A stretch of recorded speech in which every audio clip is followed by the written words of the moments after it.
E aí, galera do canal do Esporte, nesta segunda-feira foi ouvido o John Textor pela CPI que apura sobre a máfia do futebol, a máfia das apostas no futebol brasileiro, a máfia que tem envergonhado, os resultados que têm sido manipulados.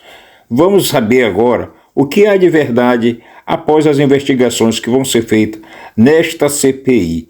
O John Textor foi ouvido e agora vamos ouvir aí alguns áudios vazados de dentro da CBF. Mas antes de mais nada, eu peço que você curta o nosso vídeo, deixe aí o nosso like, se inscreva em nosso canal, seja membro aqui do nosso canal do esporte. Galera, então com vocês, a máfia da CBF e a CPI das apostas.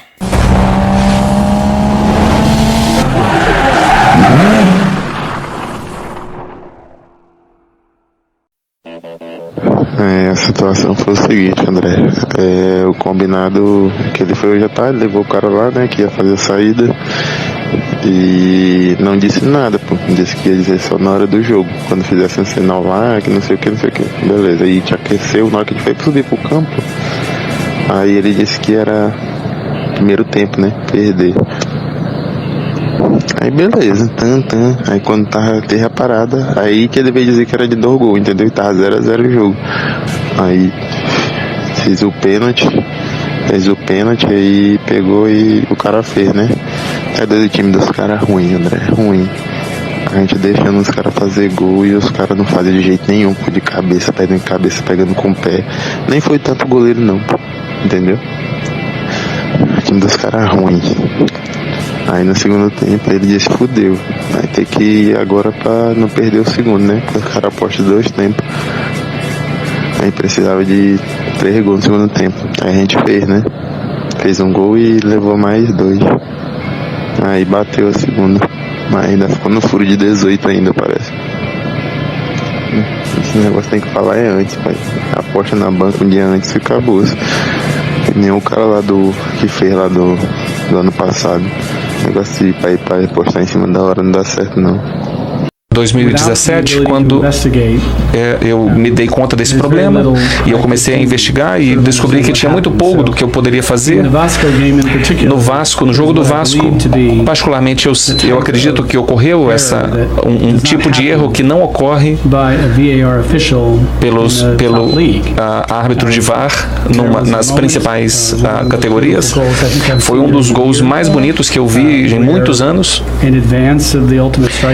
E o atacante estava avançando e o atacante foi colocado como impedido e nós vimos que ele estava erroneamente foi colocado aí dentro da parte e foi anulado. E eu vejo ali que o ângulo da câmera naquela situação particular revela que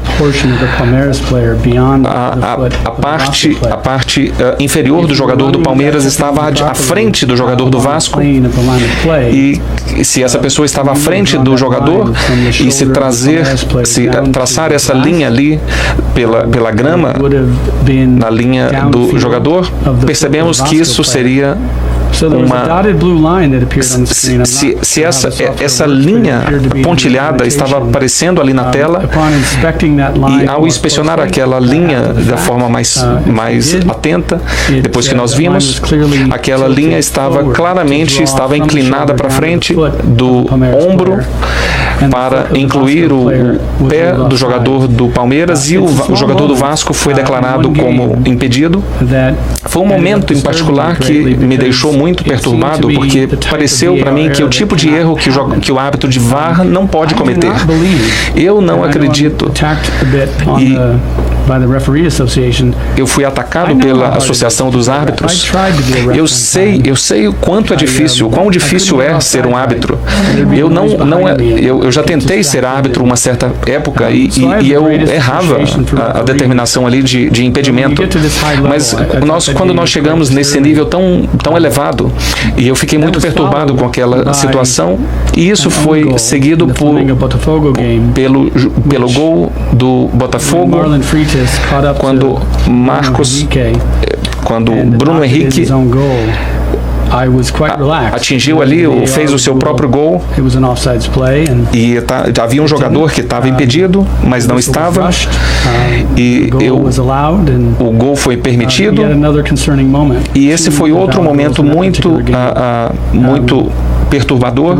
Foram dois gols anulados ali naquele momento, foram duas decisões controversas, não nos nossos jogos, mas nos jogos de outras equipes, e dos nossos jogos eu vou discutir aqui na sessão secreta, e que nós vemos aqui nessas decisões, nesse equilíbrio entre decisões que podem ocorrer de forma honesta ou de forma por incompetência, e nisso eu não acredito, porque os árbitros são muito bons, e eu quero construir essa resposta de forma cronológica. E no caso do Palmeiras, nós estávamos ganhando 3-1, e o problema de corrupção já era anterior a esse jogo, e eu vejo que lá em agosto ou setembro eu me encontrei com algumas pessoas da família do Botafogo que reconheciam que nós estávamos tendo muito problema com manipulação de resultados que nos afetavam, e um árbitro que tomou uma decisão que era uma decisão fácil. Era uma decisão, nós estávamos ganhando de 3-1. Já no final do jogo, uma falta simples, uma falta óbvia, e foi chamada, o jogador fez a falta no outro, e esse, eu fui lembrado 2 vezes que esse foi um erro do VAR, mas eu acho que foi além disso. Eu estava lendo ali os feeds, e isso estava passando no nosso estádio, e eu percebi que o ângulo as imagens do VAR que chegavam ao árbitro do VAR, eu via que essa linha pontilhada, que vemos que esse é um último recurso em termos de defesa, em termos de recurso dentro do sistema do futebol, e o que nós percebemos é que o árbitro do VAR estava argumentando com muita contundência que o jogador do Botafogo tinha a posse de bola, sendo que ele não tinha a posse de bola. E o que o ângulo da câmera mostrava não era o ângulo adequado da câmera, que mostrava ali o limite daquela linha pontilhada. De acordo com o comportamento ali do jogador, que foi a base ali, eu não tenho certeza se eu entendi bem a sua pergunta, mas o que você mostrou ali naquele vídeo foi como qualquer outro momento terrível ali no futebol que eu já joguei. Eu tentei fazer um passe para trás, mas eu acredito que aquele jogador, eu acredito que ele tropeçou na grama, e ele não teve ali a velocidade correta na hora de fazer esse passe de retorno. Eu sei que você deve ter tem uma afinidade ali com a equipe, e deve ter sido muito difícil. Isso, mas não é disso. O método de que estamos falando não está tratando disso. Eu daria um exemplo. Tem ali um zagueiro, a bola O texto, ele não veio para falar apenas do Botafogo, como muitos esperavam. Ele apresentou também indícios, com imagens, com declarações, com um relatório entregue a nós de 180 páginas, envolvendo nomes de jogadores, de árbitros. Portanto, nós temos outros jogos para discutirmos e para analisarmos. Não foi uma reunião sobre o que aconteceu com o Botafogo e o que ele denunciou até agora. Enfim, é isto, não podemos fazer acusação, podemos começar a trabalhar muito, e é isso que vamos fazer, porque material suficiente com conteúdo e indícios nós temos ao dispor. Tem algum outro jogo além do que nós já sabemos, do que já veio a público, já apresentou algum outro indício de prova? Eu insisto, eu tenho aqui um senador que, além de ser senador inglês, ele é advogado, o Portinho. Ele já vai me cutucar aqui se eu falar o que eu não posso, por causa do segredo de justiça. Eu não posso apresentar os times, apenas dizer que são times grandes, ok? Em nenhum momento aqui foi falado de time pequeno, de Série C, de Série D, ou seja, são times históricos que nos apresentamos a ele para questioná-lo e ele nos trouxe o que eu acabei dizendo que é a opinião unânime da CPI. Indícios de outros jogos, de outros times que nós teremos o dever de convidar para que ouçamos os dois lados. Foi uma reunião de mão dupla e de mão única e assim agirá a CPI. E esses convites, presidente, vão ser definidos na quarta-feira? Nesta quarta-feira, às 14h, nós daremos sequência o que fizemos hoje, e é preciso que a gente aqui enalteça, especialmente da minha parte, porque todos concordaram quando fiz a sugestão para uma CPI nunca acontecida na história do Congresso Nacional, em uma segunda-feira, quando vocês, os jornalistas que nunca saem daqui, não veem quase ninguém trabalhando, nós não vamos abrir mão dessa data, segunda-feira. A quarta-feira será oficial, 14h, porque teremos com certeza novíssimos requerimentos que vocês tomarão conhecimento. Nós tivemos acesso a indícios, porém com conteúdo muito importante, inclusive de gravação, que isso vocês vão tomar conhecimento já na próxima quarta-feira. Portanto, agora é trabalhar, porque o Brasil tomará conhecimento.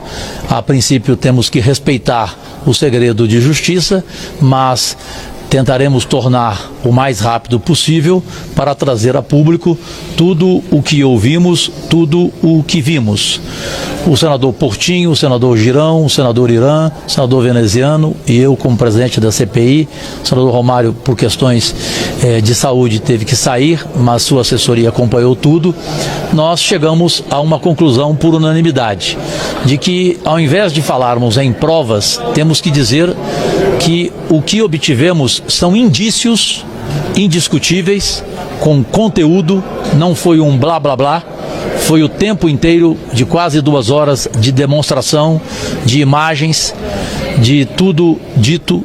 A manipulação de resultados não é surpresa para ninguém que vive hoje dentro do futebol ou fora do futebol. O próprio torcedor também, que já sabe que isso existe dentro do futebol há muitos e muitos anos. Esse vício que precisa ser acabado, precisa ser dado fim a isso tudo que tem estragado o nosso brilho, tem estragado o nosso futebol brasileiro. Foi necessário que viesse um americano, o John Textor, para denunciar coisas que outros não tinham coragem de denunciar. Agora tem uma CPI que vai correr atrás das provas para saber se ele fala ou não a verdade. E você, torcedor, deixa aí o seu comentário. O que você acha? Você acha que o John Textor está com a verdade? E a CBF precisa ser mais investigada? Deixa aí o seu like e compartilhe o nosso vídeo.